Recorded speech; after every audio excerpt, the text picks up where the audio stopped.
In this video, we are going to take a more detailed look at the handstand walk. Now, if I was going to cover every single detail associated with the handstand, this would become a very long video, which is not what I want. Instead, what we're going to do is we're going to double down on what I would say is the most important aspect of your handstand walk, which is your ability to shift your center of mass out in front of you. That's what you need if you want to actually be able to walk on your hands. It doesn't matter how good your positions are, how perfect your kick up is. If you don't manage to shift that center of mass forwards, you are just not going to walk on your hands. So we're going to cover a few points that are going to make that ability to shift your center of mass easier if you keep them in the back of your mind while you practice your handstand walk. So point number one is that when you kick up, I want you to place your hands as close to your feet as you comfortably can. The reason for this is that it will make it easier for you to lean your shoulders out past your hands. It will make it easier to get your hips over you, and you'll more easily also get your feet up. All of which is again going to more quickly shift your center of mass forwards and get you walking. A lot of people find that their handstand walk becomes very inconsistent if they place their hands very far away, because they need a lot more power, which can be difficult to manage, and as such can result in inconsistent starts to the handstand walk. So that's point number one. Place your hands as close to your feet as you comfortably can. Point number two is that when we then get up onto our hands, we want to think about keeping our fingers turned out to the side. I usually tell my athletes that fingers forwards is for standing and fingers out is for walking, because it makes it a lot easier to lean forwards and again shift that center of mass forwards.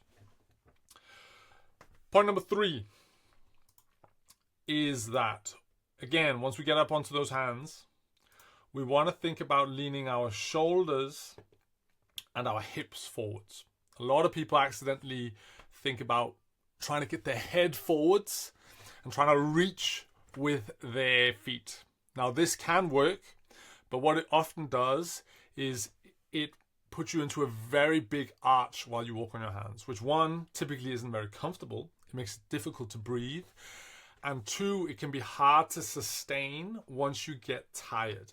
You'll actually find that once you get tired, it gets so tough that you can struggle to maintain your speed. Whereas if you get really good at leaning your shoulders and your hips forwards, even though it feels very weird for some people if they're used to the other thing, you'll find that it's a lot easier and more comfortable to shift your center of mass forwards and to keep shifting it forwards. And the final thing is more so about mindset. A lot of people, when it comes to their handstand walk, especially if they struggle with it, they spend a lot of time doing drills, trying some random exercise. And it's not that drills don't work. We do them on baseline. But what is really important is that you understand that, again, to be able to walk, you need to shift your center of mass forwards.